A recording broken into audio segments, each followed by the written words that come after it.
So welcome, Bartosz. It's a pleasure having you here with us on the 11th Philosophical Film Festival. My first encounter with your film has been already on New Horizons Film Festival in 2019 in Wroclaw in Poland, and it has been quite a discovery for myself, I have to say that. And that's why I'm even more happy that we've managed to have it and to show it to our audience, but also on a big screen. Something that I think that this type of film actually deserves, and it's the real way how to experience it. But in between 2019, the summer, when the film just started its festival life, and today, there was 2020, a year that has changed our world very much. So I was wondering actually what happened in between and how has the pandemic affected your film and its distribution? Yeah, first of all, thank you for inviting me to the festival, and I'm very glad that you are showing the movie in the cinema and with the audience. Well, as you said, we started our festival tour in 2019, and we had some festivals in 2019, but as you said, it was stopped, of course, in 2020 by the pandemic. And I think of course, it's a pity for us, but I think that there are movies that you have to see on a big screen, or that are so cinematic that you can only watch them in a movie theater, because cinema is something like a dream that you experience with the audience, with other people in a room. And yeah, real cinema works with score, sound, music, and visuals, and sometimes it doesn't work on a small screen. So I'm very curious how our film experience is shaped after this year, because other kind of stories are told on streaming services, and other kind of visuals and tempo and editing is used in streaming services. So let's see what will happen after 2020. But in my opinion, I think that cinema now is more needed than ever, like after such a turning point in our lives, like this pandemic. So I hope that this festival, your festival, is also a beginning for cinemas again here in Europe. Yes, we also hope as well, and I really love this idea of cinema as a dream. And I think that we need more than ever to get back to dreaming and to be able to get out of this bubble that we have been living in for now quite a long time. And this brings us quite nicely to my second question, which would be, I'm quite curious to hear what are your influences in cinema, whether as a young film director or when you were at film school, which were the directors you were admiring and the ways how they were telling their stories, but also maybe writers or poets, some other artists that have really influenced your way of thinking in cinema. Yeah, I think it's always the biggest influence is the first time that you read a book or listen to music that is new for you. It's often like when you are 13 or 12 years old.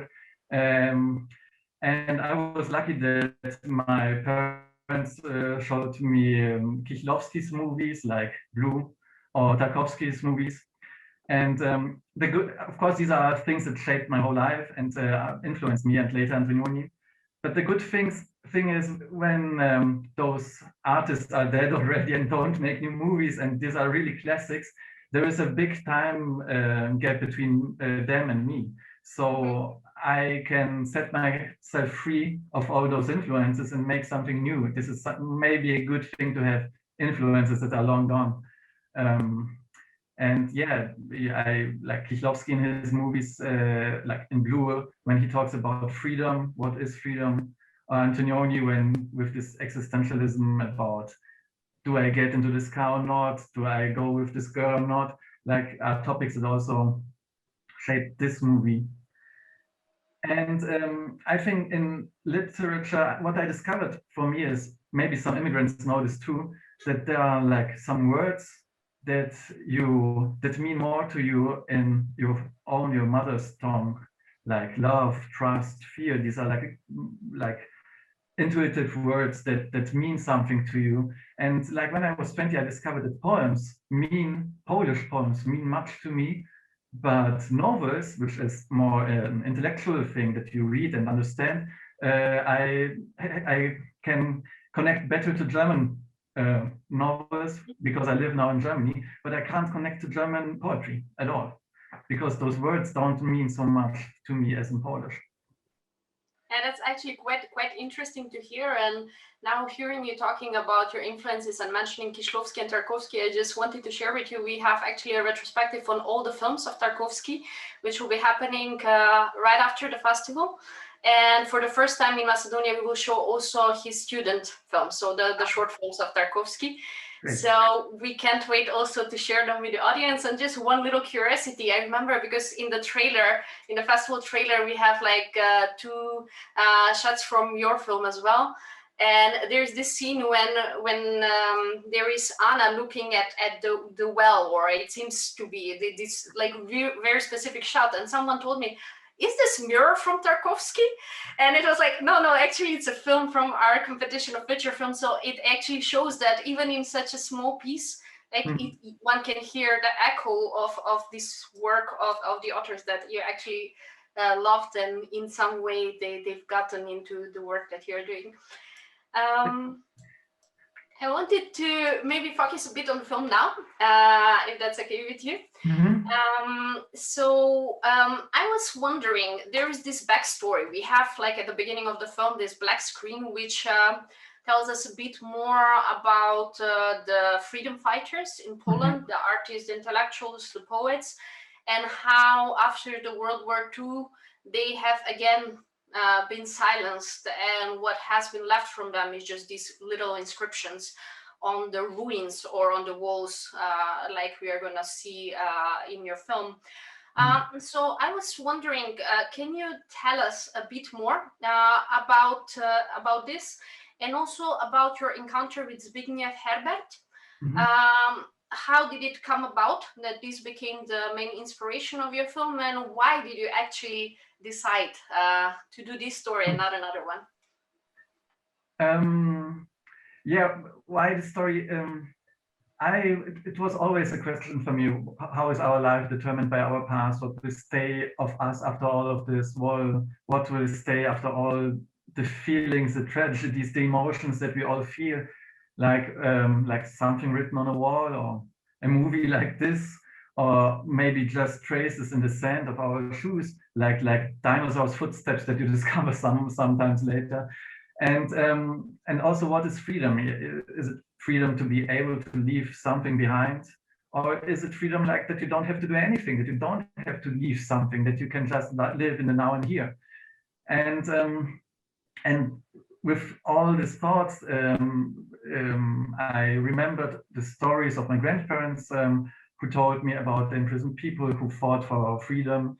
I remembered also Gudziecki's Symphony of Sorrowful Songs, which is very famous, which is based on a poem that was written in a Gestapo prison by a young girl.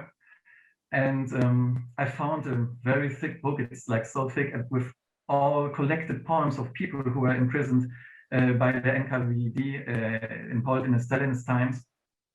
And it was so horrible, inspiring, and I felt that this was a topic that I wanted to make a movie about. And I was struggling with myself if I want to take some poems out of this book, which were so concrete and so tragic. But in the same time, I found Zbigniew Herbert's poems where I saw that I can connect to them, because he was like on an inner immigration from this system, and tried to find his freedom in his poetry. And I connected to them because I saw that they are in the form very similar to my movie, like with an unfinished form that is rotating in circles, that is deconstructing and reconstructing at the same time, like Anna is like deconstructing her past and her life, and reconstructing as Joanna in the movie, or that you feel in Herbert's poems that suddenly are not in control over your life, but like all the circumstances around you control suddenly you, which also happens in the movie. And there is like a saying that he said, it's not us anymore who see the things, but rather them watching us. And it's like the woods, the storms, or the ruins that are watching Anna and Joanna in the movie. So this is how I came from the idea to speaking in Fervet back again to the movie. And yeah, we can actually see that quite well in the film because it really plunges you into the universe of Joanna, Anna, and Andrzej, and takes us on this road trip with them. And here I was wondering, so the film is rather minimalist in the sense that so there are the three characters. We are with them on the road trip. You invite us. There's the omnipresence of nature. So we are all the time in nature. Civilization is just maybe in the first shots when we see Anna in her village, but afterwards they are always somewhere in between the elements. And then there is this beautiful score in the background that just increases this feeling of synesthesia in your film, where actually image and sound just work perfectly with each other. So I was wondering, how was the creative process of creating this universe of these three characters, and how much from the initial ideas you had you managed to maintain in the final cut of the film? To be honest, it's a very hard question to answer, especially because it's hard to talk about the creative process. I know that I always start with many intuitive ideas, with images. I mean, I remembered many images of the woods in Poland, of the alleys and roads. There are, as I said, like intuitive ideas that you heard something from your grandparents about freedom and that topics that interest you. And suddenly it becomes very, very intellectual, because you have to write a script, that you have like to make a cast, and you always have the fear that you, on the long way, that you forget what you wanted to talk about, what you wanted to say, and because suddenly you have like 1 million possibilities. Yeah, you can choose this actor, or you can choose this score, and everything changes. So it's hard to describe how this process works, because in the end you have one movie and you have the feeling that every other movie would be wrong. But the good thing is that what I always do after I finish the movie, I take out the first notes that I made like 10 years ago, when I had only 1 or 2 pictures, and I compare what I wanted to talk about. And the funny thing is that like all the important pictures, and exactly that you talked about, that you took in the trailer, these are exactly the pictures that I had at the very beginning, and I forgot about them, and somewhere in the process they emerged again. So it's sometimes a good idea to compare the end thing with the initial thought, and the movie became completely different than I thought, but the initial idea is exactly the main topic, and remained this main topic and picture of the movie. Yes. And I was wondering, like, in this sense, how much did this excellent crew and cast of the film has helped you bring about this idea, and how much as a film director do you allow them an intellectual freedom to put something of them in creating what will be the final thing that we're going to see your film? Yeah, I think I think the most important thing is that you invite all the creative people at the very beginning of the process, because if your vision is finished in your head, there is no room for creativity for others, because every small thing changes everything. You know, if you use a more emotional music, suddenly the images are too emotional for the whole thing. So what I tried is to invite people as soon as possible. For example, I wrote the script with Anna, the main actress, in mind, so I knew exactly how she behaves, how she moves, and how she laughs. I asked Mateusz Witczak, the composer, to write the whole music only based on the script, because I knew when he sees the images, he suddenly makes something different, and I wanted to have his ideas and to feel inspired by his music during filming. So I could listen to his music while we were on locations and doing things. Imagine it the other way around. If you have a finished movie, you edited your movie, and you used temp tracks from other movies, then you force the composer to recompose temp tracks of other movies, but in another way. So you limit his creativity. And for example, the same was with Tim Kuhn. He was the DOP. He was involved from the very beginning. But even the costume designer, Loretta Schobera, I asked her to propose costumes before I wrote any word. And her costumes inspired me to describe how Anna takes off her clothes and changes her clothes and her life. And really, the clothes that she proposed many years ago were exactly the clothes that we used then in the finished movie. So the faster we involve creative people, I think the more freedom we can give them. Yeah. And in this sense, I was wondering also about this topic that we touched upon a bit before. So if nature is like really ever present, like it's all throughout the film, and we're really immersed in it, from the fog, the harsh rain, and then the quiet rain, and then the lake, and then all the elements we are in there, and it's very palpable. It's beautiful images, and incredible camera work also, and cinematography. I was wondering, why did you choose to set this whole story in nature in such a way? And did this contrast in a way between man's ambitions and nature's indifference help you tell this story? Yeah, I think there were like two reasons. The one reason is when I asked, like, what will remain of us, of all the emotions, of all the ambitions, mirroring it in nature is like the right thing to do, because all these questions become more existential. They are not distracted by all the things that surround us with I don't know, computers, news and stuff like this. You are really focused on this question, but also the story is a story about class difference, about the poor girl from the village and the rich girl, hipster people from the capital. And when you are in nature, you suddenly become equal, because you have nothing except maybe for the clothes, maybe the language and the behavior you use, but you can change the language, the behavior, and you can take off cloth by cloth and change your status.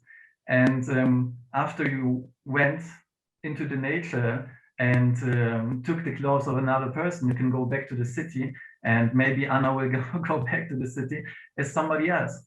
And this is why the road trip leads them more and more into loneliness and nature to make this transition.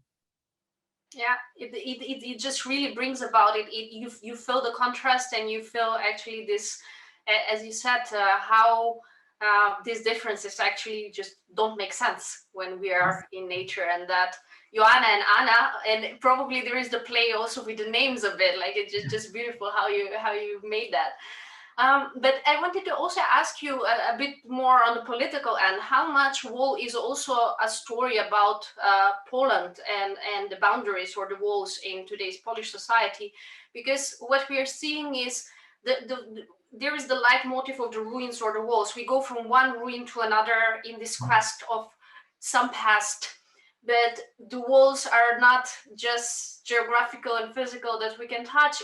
There are even more the walls between people, between Joanna and Anna in this case, or Andrzej as well.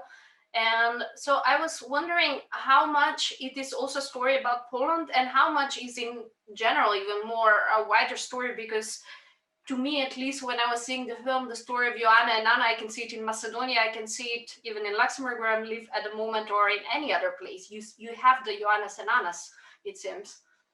Yeah, of course, it is on the one hand a universal story, but there is something very Polish about talking about the past. There is a very famous British historian, and he said that in every country, when you say, yeah, it's about history, then people say, yeah, it's the past, it doesn't matter. But when you say in Poland, it's about history, people say, oh, that's important, because it becomes very political and very vivid suddenly. And movies are always, it's a very strange, movies happen in the here and now, but people and places are loaded up with history and past.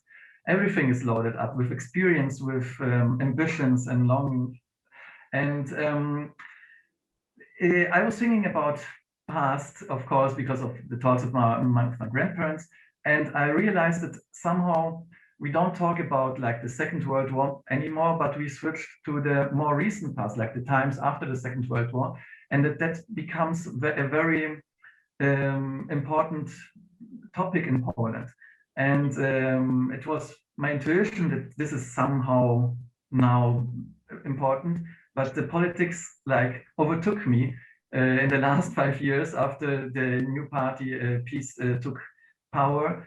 And I saw that they started, that they started using the history of the freedom fighters, who sometimes were noble, wonderful people who fought for freedom, but sometimes also were nationalists and horrible people. And they simplified this very complex theme of the recent past and started to instrumentalize it. So I realized that it is a very vivid topic.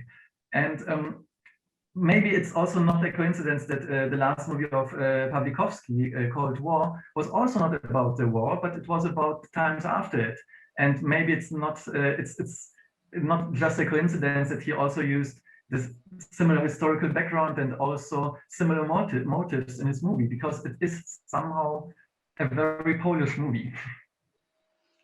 A very Polish and a very universal one, I would say, and this is what we loved about it. And I think that this question of freedom, like something that we reflect upon a lot in philosophy, and this is like one of these things that we think at least joins philosophy and film. It just gives you a perspective, a different perspective on things, and just treating such an elusive subject in cinema and being able to give it a body and to give it a voice is an incredibly hard endeavor, I think, and you've managed to do it extremely well. And just to kind of finalize before going on the last question about your next projects, I would like to recall a thought I found by Herbert, who believed that a poet, at least in Poland, he says, is not merely seen as a maker of verbal forms or an imitator of reality, but he's also a prophet, expressing the deepest feelings and the widest awareness of people. So I just wanted to ask you, how much do you think a filmmaker can be a prophet or a poet too? Yeah, it's a very hard question, because I have to say, if I as a filmmaker could be a poet, maybe yes, but a prophet, I don't know. And it's not to me to judge about it. I know that when Herbert said this, it were different political times where poets had also, censorship shaped his art. So artists had an additional role and have an additional role during censorship than during freedom. But really, it's not for me to judge if a filmmaker is a poet or a prophet. Maybe I use Herbert's words, and he said it's not us who see things, but them watching us. So maybe you should decide, not me. Okay, so let's then let the audience decide on this, and also about this beautiful question that you pose in front of us. What is the meaning of freedom, and seeing it on the example of Anna and Joanna. So just as a final question, I would really like to ask you about your next projects. What have you been working on in this last year and a half or so, and what is the next thing we are gonna see from Bartosz Grudziecki? Yeah, I have two projects. One movie is, this was a movie about Poland, my home country. And I have also a movie in preparation that is about Germany, the country where I live now. And it's about a modern version of Dürrenmatt's story about a seducer like Rasputin who comes to a village. And another movie is about migration, because it's the topic of our times. It's the topic of our century, and I'm a migrant too. So it's the question, where is your home? Are you welcomed? And where do you belong? Yes. Bartosz, thank you for sharing with us a glimpse into your future projects. We sincerely hope that we are going to have a chance to see them, or maybe we'll screen them in some next edition of the festival. And I hope that maybe in some better times we'll have a chance also to meet in person, not just virtually. Yeah. Thank you very much for inviting me, and I hope that you enjoyed the movie, and it's great that you show it on big screen. That's great.